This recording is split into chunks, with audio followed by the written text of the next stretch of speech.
La lande n'est faite que de fougères, d'ajoncs.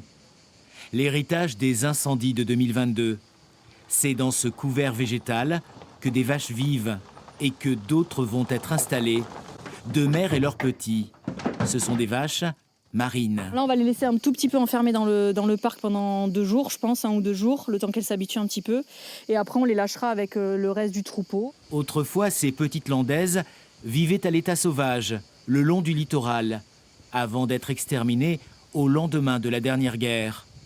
Par chance, un troupeau domestiqué a été retrouvé il y a quelques années par le Conservatoire des races d'Aquitaine. Maintenant, on a 197 femelles dans cette race, donc c'est quand même petit, c'est pas énorme, mais on continue à les faire vivre. Et sur ces femelles, il y en a à peu près 170 qui ont plus de 2 ans. Donc ça, c'est plutôt positif pour la race, parce que du coup, ça veut dire qu'on a un bon renouvellement, qu'on arrive à garder les femelles et du coup à faire de la reproduction.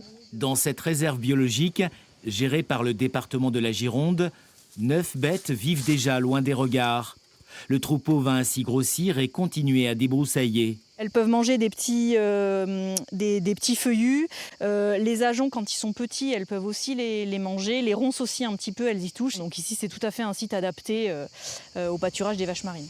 Certains des animaux ont des colliers GPS, ce qui permet un suivi.